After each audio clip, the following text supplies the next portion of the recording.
नमस्कार, मैं हूं शशि। आइए झारखंड की टॉप 25 प्रमुख खबर जानते हैं। सीजीएल पेपर लीक अफवाह में 2 शिक्षकों को नोटिस। सीआईडी ने सीजीएल परीक्षा पेपर लीक की अफवाह उड़ाने के आरोप में कोचिंग संस्थान संचालक प्रकाश पोद्दार व कुणाल कुमार सिंह को नोटिस किया है। कुणाल कुमार सिंह को बुधवार की सुबह सीआईडी मुख्यालय में जांच पदाधिकारी के समक्ष उपस्थित होने को कहा गया है। बता दें, सीजीएल पेपर लीक की अफवाह फैलाने की शिकायत जेएसएससी ने की थी। जेएसएससी के द्वारा दर्ज कराए गए केस में वित्त विभाग के एसओ संतोष मस्ताना को पूर्व में सीआईडी गिरफ्तार कर जेल भेज चुकी है। वहीं पेपर लीक का आरोप लगा प्रकाश पोद्दार समेत अन्य ने हाई कोर्ट में सीबीआई जांच की याचिका की थी। याचिका पर सुनवाई पूरी हो चुकी है। इस मामले में कोर्ट का फैसला आना है। वहीं कुणाल प्रताप सिंह भी सीजीएल परीक्षा के प्रश्न पत्र लीक होने का दावा करते रहे हैं। परीक्षा रद्द कराने की मांग को लेकर वह लगातार आंदोलनरत भी रहे हैं। झारखंड मौसम, रांची का पारा गिरा। झारखंड के आसमान से बादल पूरी तरह गायब होते ही ठंड बढ़ गई है। रात के तापमान में तेजी से कमी आ रही है।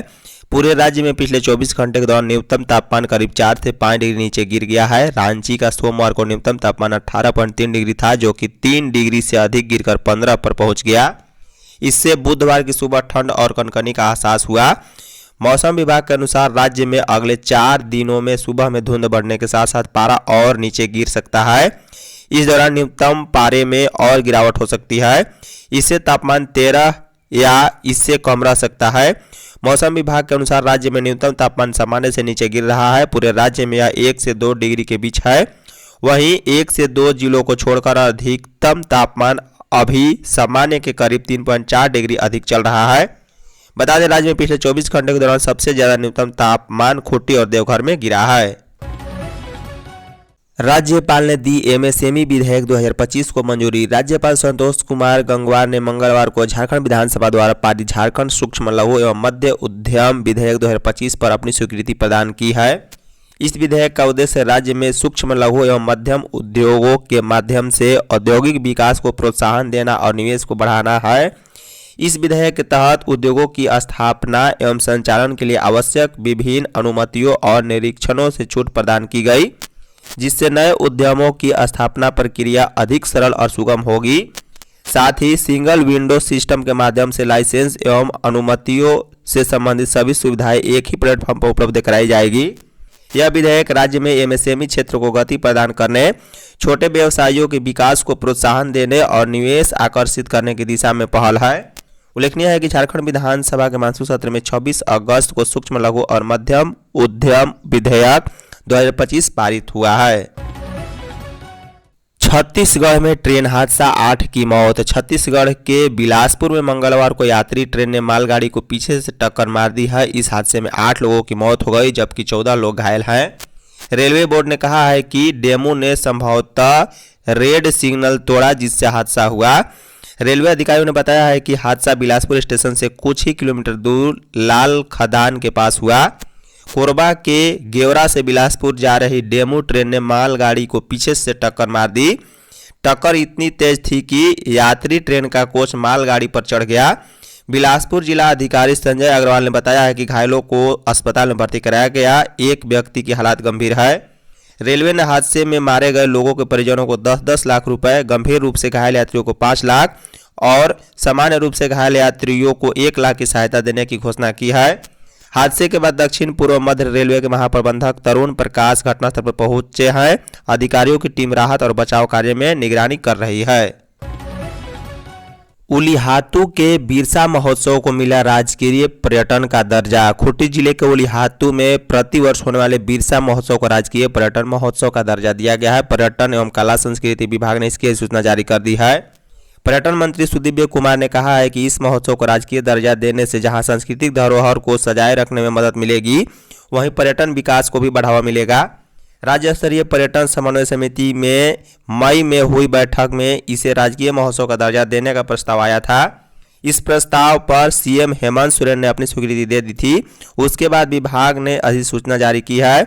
बता दें कि बिरसा मुंडा के जीवन से जुड़े क्षेत्रों को विकसित करने के लिए राज्य सरकार द्वारा बनाई गई बिरसा सर्किट की योजना को केंद्र से पूर्व में ही स्वीकृति मिल चुकी है।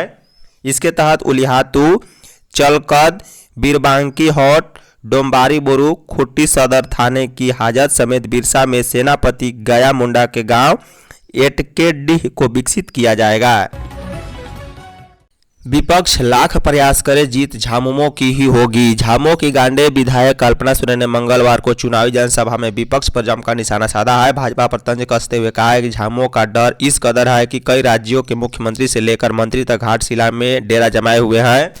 विपक्ष लाख प्रयास कर ले पर जीत झामुमो प्रत्याशी सोमेश चंद्र सोरेन की ही होगी। बता दें गालूडीह में आंचलिक मैदान से संबोधित करते हुए मंगलवार को कल्पना सोरेन ने पहले वोट फिर डाका जौ में पहले वोट फिर भात खाना है का नारा दिया है। कहा है कि झारखंड के विकास का रोड मैप मुख्यमंत्री हेमंत सोरेन के पास है। केंद्र में कोई कितना भी ताकतवर क्यों न हो, जनता के आशीर्वाद से हेमंत सीएम बने रहेंगे। उन्होंने कहा है कि राज्य में केवल घाटशिला 20 में स्वर्गीय रामदास सोरेन के प्रयास से रघुनाथ मुर्मू ट्राइबल यूनिवर्सिटी का निर्माण हो रहा है। वहीं सोमेश विधायक बने तो तेज विकास होगा। उन्होंने कहा है कि सोमेश को वोट गुरुजी व स्वर्गीय रामदास दा को सच्ची श्रद्धांजलि होगी। स्थापना दिवस पर सजेगी सुरों की महफिल। झारखंड अपनी स्थापना के 25 वर्ष 15 नवंबर को पूरा करने जा रहा है। हेमंत सरकार राज्य के रजत जयंती वर्ष के इस खास अवसर पर राजधानी रांची के मोरहाबादी मैदान में 15 और 16 नवंबर को भव्य समारोह आयोजित करेगी। आयोजन का बड़ा आकर्षण होगी सांस्कृतिक संध्या, जिसमें देश विदेश में ख्याति प्राप्त गायिका जमशेदपुर की शिल्पा राव अपनी प्रस्तुति देंगी। उनका कार्यक्रम लगभग तय है। उनके साथ झारखंड के लोक गायक भी मंच साझा करेंगे। नागपुरी गीतों से भी सुरों की महफिल सजेगी। झारखंड की संगीत परंपरा और आधुनिकता के संगम का यह कार्यक्रम राज्य की संस्कृति पहचान को नई ऊंचाई देगा। बता दें झारखंड से इंडियन आइडल तक पहुंचे कई प्रतिभावान गायक भी इस कार्यक्रम में शामिल हो सकते हैं। किसानों के जीवन में बदलाव लाने का प्रयास करे अधिकारी मंत्री। बिरसा कृषि विश्वविद्यालय में राज्य स्तरीय रबी कार्यशाला में मंगलवार को कृषि मंत्री शिल्पी नेहा तिर्की ने राज्य के सभी अधिकारियों को 200 किसानों के जीवन में सकारात्मक बदलाव लाने का टास्क सौंपा। उन्होंने इन बदलावों की सूची विभाग को देने को कहा है कि इससे वास्तविक सुधारों का मूल्यांकन हो सकेगा। मंत्री ने कहा है कि इस वर्ष अतिवृष्टि से किसानों को 25 से 30% तक की क्षति हुई है। यह 40% तक भी जा सकता है। ऐसे में अधिकारियों को संवेदनशील होकर किसानों की मदद करनी होगी। उन्होंने बिरसा फसल बीमा और आपदा प्रबंधन के तहत मुआवजा प्रक्रिया को तेजी से पूरा करने को कहा। साथ ही फसल नुकसान की रिपोर्ट अंचल से जिला मुख्यालय तक समय पर पहुंचाने के भी निर्देश दिए। उन्होंने कहा है कि केसीसी के लाभुकों की संख्या बढ़ाने के लिए भी अफसरों को विशेष पहल करनी होगी। इस अवसर पर कृषि विभाग द्वारा तैयार एक पुस्तक का विमोचन भी किया गया है। झारखंड के स्कूलों में बाल संरक्षण और सुरक्षा के लिए नीति बनेगी। झारखंड के सभी स्कूलों में बच्चों को एक सुरक्षित, समावेशी और शोषण मुक्त वातावरण में शिक्षा देने के लिए झारखंड के स्कूली शिक्षा और साक्षरता विभाग द्वारा विभिन्न गैर सरकारी सामाजिक संगठनों के सहयोग से बाल संरक्षण और सुरक्षा नीति का ड्राफ्ट तैयार किया जा रहा है। इसका उद्देश्य बच्चों के प्रति किसी भी प्रकार के शारीरिक, भावनात्मक, यौन, मौखिक या साइबर नुकसान के लिए शून्य सहनशीलता का वातावरण तैयार करना है। 2 माह के अंदर यह ड्राफ्ट तैयार किया जाएगा। झारखंड शिक्षा परियोजना परिषद ने मंगलवार को बाल संरक्षण और सुरक्षा नीति पर परामर्श सत्र आयोजित किया। इसमें जेईपीसी निदेशक शशि रंजन, राज्य कार्यक्रम पदाधिकारी डॉक्टर अभिनव कुमार, प्रतिज्ञा फाउंडेशन से अजय कुमार और यूनिसेफ से प्रीति श्रीवास्तव, वहीं चेंज इंक फाउंडेशन से गोपिका स्मृति, बाल अधिकार कार्यकर्ता पीयूष सेन गुप्ता समेत विभिन्न गैर सरकारी सामाजिक संगठन के प्रतिनिधि शामिल हुए हैं। गढ़वा के मझियाव सीओ प्रमोद कुमार निलंबित। गढ़वा जिले के मझियाव अंचल के सीओ प्रमोद कुमार को मंगलवार को निलंबित कर दिया गया है। हाल ही में कई आरोप लगने के बाद गढ़वा डीसी दिनेश यादव की ओर से आरोप पत्र गठन के बाद उनकी अनुशंसा पर निलंबन की कार्रवाई की गई। उक्त आशय की अधिसूचना झारखंड सरकार के कार्मिक, प्रशासनिक सुधार और राजभाषा विभाग के संयुक्त सचिव ने मंगलवार को जारी की है। सीओ पर कार्यालय में आए लोगों से दुर्व्यवहार, मारपीट, अभद्र भाषा का प्रयोग करने, धमकी देने, कार्यालय अवधि में शराब का सेवन करने, पैसा का लेन देन करने समेत अन्य आरोप भी हैं। बता दें कि निलंबन अवधि में सीओ का मुख्यालय प्रमंडलीय आयुक्त कार्यालय दक्षिणी छोटा नागपुर प्रमंडल रांची निर्धारित किया गया है। मालूम हो कि सीओ की पत्नी ने भी मझियाव थाने में आवेदन देकर सोमवार को उनके खिलाफ प्राथमिकी दर्ज कराई थी। बोकारो में लुगू बाबा के दर्शन को उमड़ा आस्था का सैलाब। बेरमो अनुमंडल अंतर्गत गोमिया प्रखंड के ललपनिया स्थित लुगु पहाड़ पर लुगु बुरु घंटाबाड़ी धोरेमगढ़ में राजकीय महोत्सव के साथ 3 दिवसीय अंतर्राष्ट्रीय सारनाथ धर्म महासम्मेलन के दूसरे दिन मंगलवार को लुगु बाबा के दर्शन को श्रद्धालुओं का सैलाब उमड़ा। दोरबार चट्टानी स्थित पुनाय थान मंदिर में पूजा की गई। प्रशासनिक और समिति सूत्रों के अनुसार अब तक 1 लाख से अधिक श्रद्धालु लुगु पहाड़ की चढ़ाई कर बाबा के दर्शन कर चुके हैं। बता दें कि झारखंड के अलावा बिहार, पश्चिम बंगाल व उड़ीसा से भी श्रद्धालुओं का जत्था पहुंच रहा है। विदेशों की बात करें तो नेपाल और बांग्लादेश से भी श्रद्धालु पहुंचते हैं। सोमवार से ही श्रद्धालुओं के आने का सिलसिला जारी है। श्रद्धालुओं की दिली तमन्ना है कि एक बार वे लुगु बाबा का दर्शन कर ही लौटे।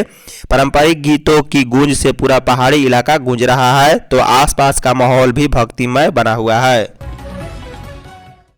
प्रभु श्री राम की भक्ति में डूबा राम रेखा धाम। श्री राम रेखा धाम में मंगलवार की देर शाम प्रथम राजकीय राम रेखा महोत्सव का भव्य तरीके से उद्घाटन किया गया। राजकीय महोत्सव का उद्घाटन धाम के अध्यक्ष अखंड दास जी महाराज, विधायक भूषण बाड़ा, विधायक नमन बिस्कर कोगोड़ी और डीसी कंचन सिंह एसपी MRC ने संयुक्त रूप से दीप जलाकर किया है। कार्यक्रम में सभी अतिथियों का स्वागत जिला प्रशासन द्वारा स्टॉल देकर एवं मेमोंटो देकर किया गया। इसके बाद राम रेखा महोत्सव को लेकर प्रकाशित स्मारिका का भी विमोचन किया गया।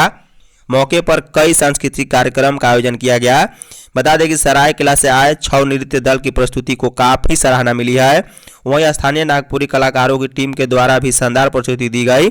इसके बाद देर शाम इंडियन आइडियल शालिनी दुबे और पूजा चटर्जी के द्वारा प्रस्तुति भक्ति गीतों की प्रस्तुति की गई। उनके द्वारा प्रस्तुत भक्ति गीतों से धाम पहुंचे श्रद्धालु भी भगवान श्री राम की भक्ति में पूरी तरह रम गए। 15 नवंबर से पुलिसकर्मी पहने शीतकालीन वर्दी। झारखंड पुलिस मुख्यालय ने सभी पुलिसकर्मियों को 15 नवंबर से शीतकालीन वर्दी पहनने का निर्देश दिया है। पुलिस मुख्यालय ने पहले 1 मार्च 2025 से ग्रीष्मकालीन वर्दी पहनने का निर्देश दिया था, लेकिन शरद ऋतु के आगमन पर अब नया आदेश जारी किया गया। यह आदेश होमगार्ड मुख्यालय सहित पुलिस के सभी इकाइयों को दिया गया है। पुलिस मुख्यालय द्वारा जारी आदेश में कहा गया है कि 15 नवंबर से 15 मार्च तक सभी पुलिसकर्मी शीतकालीन वर्दी पहनेंगे। जानकारी के मुताबिक पुलिस पदाधिकारियों को परिधान भत्ता वर्दी के लिए 4500 रुपये मिलता है, जबकि पुलिस जवान को 4000 रुपये दिया जाता है। इससे पुलिस पदाधिकारी और जवान को वर्दी, वुलेन वर्दी, बेल्ट, जूता, मोजा, टोपी आदि खरीदना होता है। यह परिधान भत्ता हर साल मिलता है। राजा का बेटा राजा बनेगा तो मिट जाएगा लोकतंत्र का अस्तित्व, जयराम महतो। JLKM समर्थित प्रत्याशी रामदास मुर्मू के पक्ष में घाटशिला के चुनाव में उतरे JLKM के अध्यक्ष और विधायक जयराम महतो ने कहा है कि भाजपा और झामू के प्रत्याशी दोनों राजा के बेटा हैं। यदि राजा का ही बेटा राजा बनेगा तो लोकतंत्र का अस्तित्व ही मिट जाएगा। इसलिए घाटशिला के लोग झारखंड लोकतांत्रिक क्रांतिकारी मोर्चा के प्रत्याशी रामदास मुर्मू को वोट दे। जयराम मंगलवार को घाटशिला में आयोजित जनसभा में बोल रहे थे। उन्होंने कहा है कि JLKM का जब एक विधायक पूरे झारखंड में हक और अधिकार की आवाज उठा रहा है, ऐसे में घाटशिला उपचुनाव जीतने के बाद JLKM को दोगुनी शक्ति मिलेगी। पार्टी अपनी दोगुनी ताकत से झारखंडियों के अधिकार की आवाज झारखंड विधानसभा में बुलंद किया जाएगा। महतो ने कहा है कि वे डुमरी विधानसभा क्षेत्र के विधायक होते हुए भी घाटशिला विधानसभा क्षेत्र जादूगोड़ा की समस्या को विधानसभा के सत्र में उठाती चली सदन में उठाते हैं। उन्होंने कहा है कि हमारी पार्टी के प्रत्याशी को लोग चुनाव जिताएंगे तो घाटशिला की हर समस्या का समाधान किया जाएगा। धन्यवाद।